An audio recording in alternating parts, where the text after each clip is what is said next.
Hello guys, welcome और welcome back. सो आज हम देखने वाले हैं बबल सॉर्ट। बबल सॉर्ट का बेसिकली मीनिंग है कि जो आपके पास एरे है, मतलब आपके पास कोई भी नंबर की लिस्ट होगी, तो आपको सबसे पहले पता होना चाहिए कि उस लिस्ट में कितने नंबर्स है, और फिर आपका जो P(1), P(2) यानी कि वो नंबर्स एग्जैक्टली क्या है, वो नंबर्स आपको पता होने चाहिए। और फिर ये जो है, ये आपका अनसॉर्टेड एरे होगा।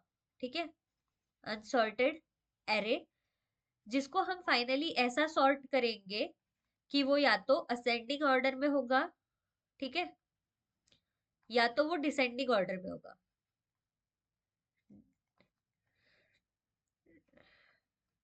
डिसेंडिंग ऑर्डर में होगा, ठीक है। तो आपका जो अनसॉर्टेड एरे है उसको हम सॉर्ट करके असेंडिंग या तो डिसेंडिंग में दे देंगे। तब इसमें क्या होता है, देखो, अब आपको मैंने बोल दिया कि आपका जो एन वैल्यू है वो 5 है, मतलब आपके पास टोटल 5 एलिमेंट्स है जिनको हम सॉर्ट करने वाले हैं। और फिर आपने उन 5 एलिमेंट्स को ले लिया, P(1), P(2), P(3), P(4), ठीक है, और P(5).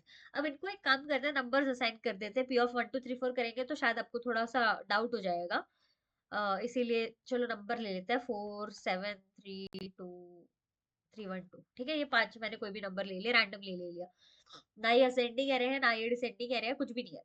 अब इसमें हम क्या करेंगे, एक तरीका ये हो सकता है जो मैं बता रही हूँ, और अगर आपको कोई और तरीका सूझता है तो आप उसमें भी अप्लाई करके देख सकते हो बेसिकली। तो आपको 4 और 7 है, तो आप एक बार इन दोनों को क्या करोगे, चेक करोगे, कंपेयर करोगे। आपको अब लगानी है असेंडिंग ऑर्डर में, ठीक है। असेंडिंग ऑर्डर में आपको लगाना है, यानी कि आपका 7 लास्ट में आएगा और 1 सबसे पहले आएगा। अब आपने देखा 4 और 7 में कौन बड़ा है, 7 ही बड़ा है, तो 7 को ही राइट रहना है, तो कुछ चेंज नहीं करेंगे। फिर हम इन दोनों में चेक करेंगे, तो आपको दिखा कि 7 और 3 में स्कोप है कि 7 राइट में जा सकता है। तो आपका एरे हुआ ये, ठीक है, 1, 2। अगली स्टेप में हमने क्या किया, अगली स्टेप में हमने इन दोनों को चेक किया। इसमें फिर हमें पता चला कि हम ऐसा लिख सकते हैं, 4, 3, 1, 7, 2। और लास्ट स्टेप में क्या किया, 7 और 2 में फिर से चेक किया, तो अब हमें फिर से पता चल गया कि ये ऐसा हो सकता है। अब आपका लास्ट एलिमेंट क्या हो गया, वो फिक्स हो गया। अब क्या करेंगे, अब वापस यहाँ से स्टार्ट करेंगे। 4 और 3 में कौन बड़ा, 4 बड़ा, तो चला जाएगा राइट, ठीक है, 1, 2, 7। अगेन फिर 4 और 1 में चेक होगा, ठीक, फिर 4 आपके राइट चला जाएगा।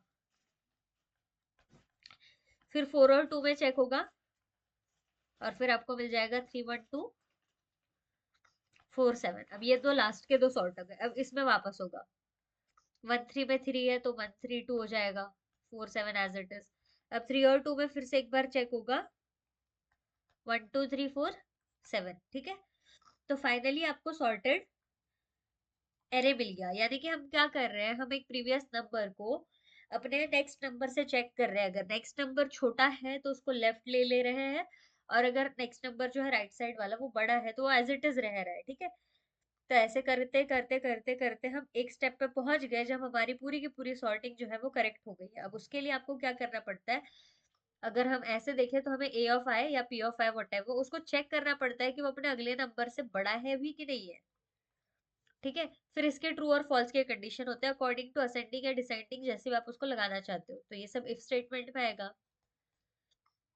इफ और देन। और फिर आपको स्वैप करने नंबर्स, तो उसको स्वैप कैसे करते हैं, जैसे मैं इसको भी मिनिमाइज कर लेती हूँ और ये दिखाती हूँ। तो देखो स्वैप कैसे करते हैं।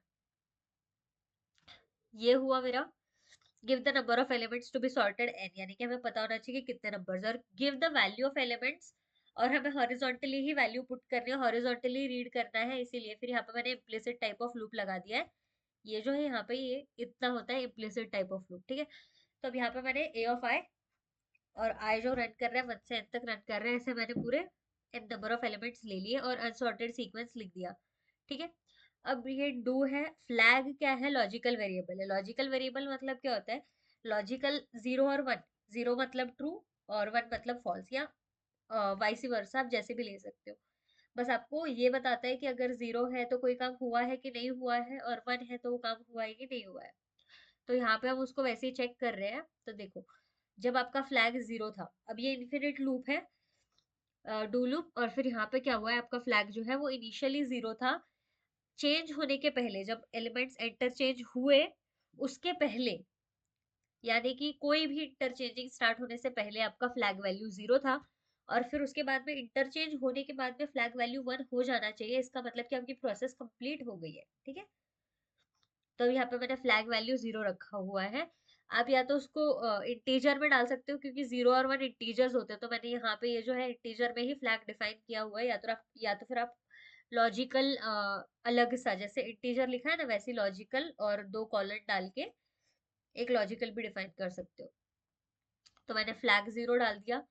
फिर मेरा लूप चलेगा आई n-1 के लिए। क्यों n-1 के लिए? क्योंकि देखो, अगर आपके पास 6 नंबर्स है तो 5 ही बार कंपैरिजन होगा, राइट।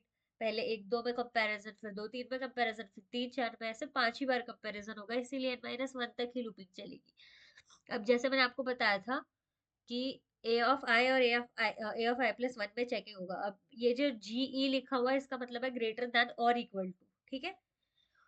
तो ग्रेटर देन और इक्वल टू के लिए हम ऐसे भी लिख सकते हैं, ये डॉट्स डालना जरूरी होता है, नहीं तो फंक्शन नहीं करता। तो मैंने देखा कि मेरे ए ऑफ आई और ए ऑफ आई+1 को मैंने क्या किया, चेक किया। अगर मेरा ए ऑफ आई बड़ा है तो मैं नहीं चाहती हूँ कि वो राइट मतलब लेफ्ट में रहे, मैं उसको राइट में शिफ्ट करना चाहती हूँ, क्योंकि असेंडिंग एरे है ये।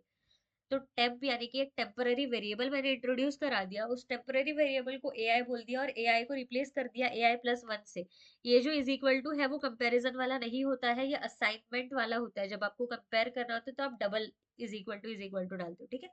तो यहाँ पे सिर्फ असाइन कर रही हूँ। अब मैं क्या कर रही हूँ, मेरा ए ऑफ आई जो है ये अननोन है, उसको मैं असाइन कर रही हूँ वैल्यू ऑफ ए ऑफ आई+1, और ए ऑफ आई+1 को टेम्पररी वैल्यू असाइन कर रही हूँ टेम्पररी वेरिएबल की, that is equal to A of I. Left वाली हर चीज अननोन होती है और राइट वाली हर चीज नोन होती है। So from the previous data a i is known, ठीक है। From the previous data a of i is known. तो टेम्पररी वेरिएबल अननोन था इस पॉइंट तक, इस पॉइंट तक टेम्पररी वाज अननोन, उसको मैंने ए ऑफ आई की वैल्यू दे दी। अब टेम्पररी नोन हो गया, ठीक है।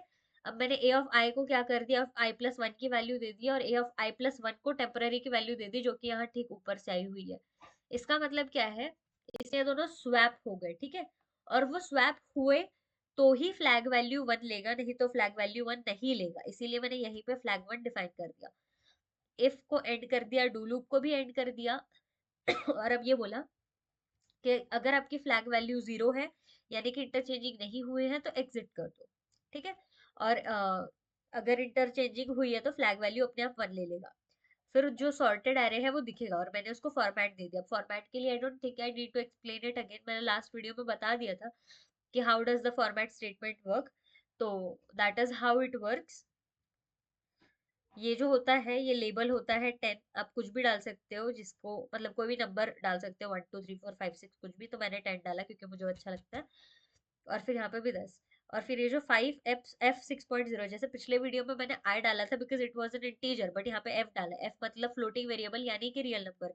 क्योंकि रियल नंबर जो है ना, दे आर कंप्यूटर की भाषा में नॉट एग्जैक्टली डिफाइंड, उनकी वैल्यू जो है वो थोड़ा फ्लोट करती है then from the actual value, इसीलिए उनको फ्लोटिंग वेरिएबल्स भी बोला जाता है, जिसके लिए हम लोग एफ डिफाइन करते हैं। 5 मतलब 5 नंबर्स इन अ रो, और 6.0 मतलब 6.0 का स्पेसिंग, और 6 का स्पेसिंग एक्चुअली, और 0.0 मतलब डेसिमल के बाद में कोई भी नंबर नहीं आना चाहिए। अब ये देखो, मैं इसको रन करती हूँ, तो give the number of elements to be sorted, तो मैं 4 नंबर दूंगी कोई भी। तो जैसे मैंने 12 दिया, 5 5 5 दिया, 20 दिया, एंड 13 दिया।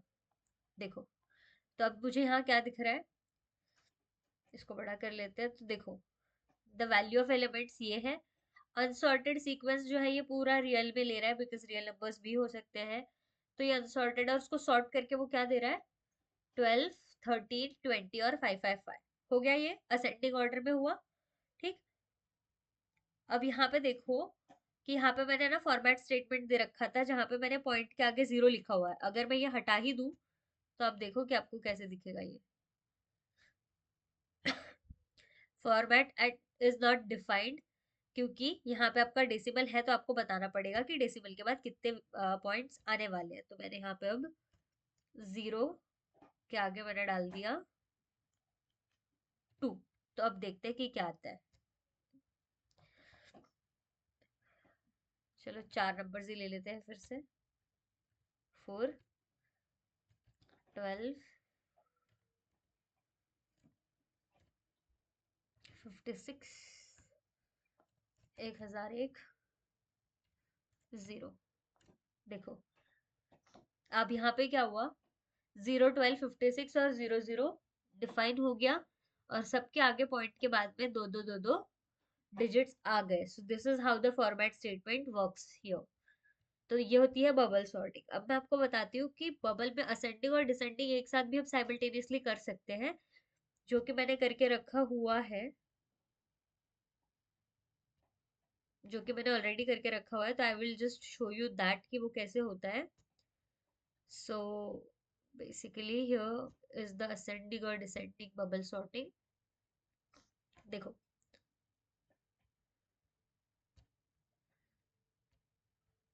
यहाँ पे क्या हुआ है, sort A list of number in ascending और डिसेंडिंग ऑर्डर, लॉजिकल वेरिएबल, सारा लॉजिक सेम है कि एन नंबर्स हमने ले लिए, जो एरे है उसको भी ले लिया, अनसॉर्टेड एरे को भी लिख दिया। अब यहाँ पे असेंडिंग के लिए क्या हो रहा है, ए ऑफ आई जो है वो बड़ा होगा अगर ए ऑफ आई प्लस वन से, तो वो राइट की तरफ शिफ्ट शिफ्ट होगा। और यहाँ पे देखो मैंने आपको जैसे बोला था कि हम लॉजिकल ले सकते हैं, देखो लॉजिकल फ्लैग लिया हुआ है, ठीक है। और उस लॉजिकल को हम यूज करना सीखते हैं। तो जब भी आप फ्लैग को ट्रू या फॉल्स से डिफाइन करते हो, तो आपको ट्रू और फॉल्स के पूरा लेफ्ट और राइट में एक एक फुल स्टॉप डालना पड़ता है। तो this is how we have done. यहाँ पे मैंने फ्लैग को 0 ना लिखते हुए, और यहाँ पे मैंने फ्लैग को 1 ना लिखते हुए फॉल्स और ट्रू दिया हुआ है। और जब आपको इक्वेट करना होता है ना फ्लैग वेरिएबल्स को, तो आप ई क्यू वी मतलब इक्विवेलेंट टू बस इतना ही लिख सकते हो, आप इज इक्वल टू का साइन नहीं लगा सकते हो, ठीक है। सो ये एक मेजर चेंज है। बाकी this program is same as the previous one which I showed. और उसके बाद में ये जो डिसेंडिंग एरे इसमें भी सेम ही है, बस ये वाला एरो एक बदल जाता है, जस्ट दैट। बाकी एवरीथिंग इज सेम, एंड वैसे ही सॉर्टिंग हो जाती है। सो इसको एक बार मैं ध्यान से धीरे स्क्रॉल करके दिखा देती हूँ कि how I have done this program. तो आप भी इसको वैसे कर सकते हो, और अगर आपके पास कोई और आइडिया आता है तो you can use that idea as well. So